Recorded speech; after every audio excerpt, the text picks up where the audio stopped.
ये तीसरी बार अभ्यास पूर्ण हो गया।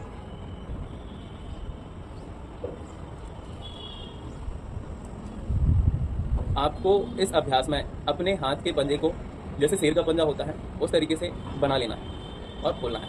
प्रारंभ में ये अभ्यास आपको केवल 5 बार करना है। उसके बाद आप धीरे धीरे करके इस अभ्यास को 20 रिपीटेशन तक ले जा सकते हैं। 20 बार इस अभ्यास को आप कर सकते हैं। इससे आपको अनेक लाभ होने वाले हैं। आप देखेंगे कि आपकी उंगलियों में जो जकड़न आ रही थी, आपकी उंगलियां जो प्रॉपर तरीके से होल्ड नहीं कर पा रही थी चीज़ों को, पकड़ कमजोर हो रही थी, वो आपकी पकड़ अच्छी हो जाएगी। उन लोगों के लिए भी विशेष लाभ होने वाला है जो आर्म रेसलिंग करते हैं, जो पंजा लड़ाते हैं। ऐसे लोगों के लिए ये बहुत अच्छा अभ्यास होने वाला है। और सावधानियाँ क्या रखनी है? सावधानियाँ रखनी है कि प्रारंभ में आपको बहुत अधिक रिपीटेशन नहीं करने हैं इसके। शुरुआत में आपको 4 या 5 बार ही अभ्यास करना है और बहुत अच्छा होगा अगर आप पूरा ध्यान अपना इसी चीज़ पर लगाएं।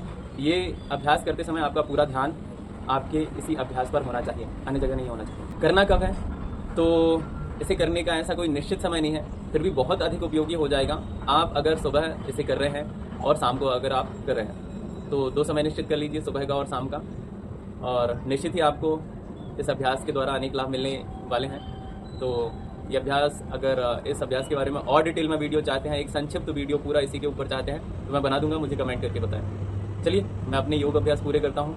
आपके स्वास्थ्य हेतु यह अत्यंत लाभकारी जानकारी प्रदान करने के उपरांत मैंने अपने यौगिक अभ्यास, सूक्ष्म व्यायाम के जो अभ्यास हैं उन्हें पूर्ण किया। वास्तव में सूक्ष्म व्यायाम की यह जो श्रृंखला है, इसका प्रत्येक अभ्यास अपने आप में अद्भुत गुणों को लिए हुए हैं। अगर आप सजगता पूर्वक इन सूक्ष्म व्यायामों का अभ्यास नियमित रूप से करते हैं तो निश्चित ही इनके समस्त लाभ आपको प्राप्त हो जाएंगे।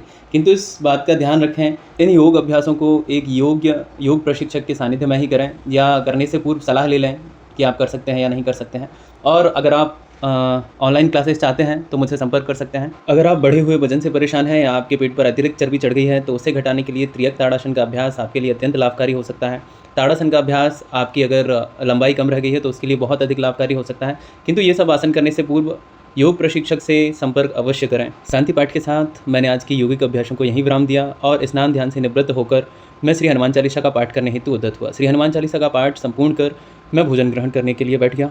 जय भाई के हाथों द्वारा बनाई गई दाल बहुत ही स्वादिष्ट बनी थी। भोजन प्रसादी ग्रहण करने के उपरांत अब बारी थी अध्ययन करने की, तो मैंने अपनी प्रिय पुस्तकें उठाई और बैठ के पढ़ाई करने हेतु। आज मैंने अंग्रेजी विषय के प्रश्न हल किए।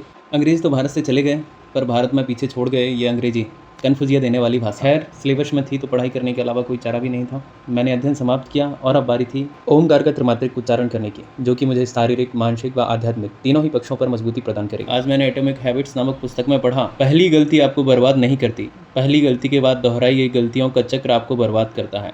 एक बार चूकना तो दुर्घटना या संयोग है, 2 बार चूकना एक नई आदत की शुरुआत है। वीडियो पूरा देखने के लिए धन्यवाद।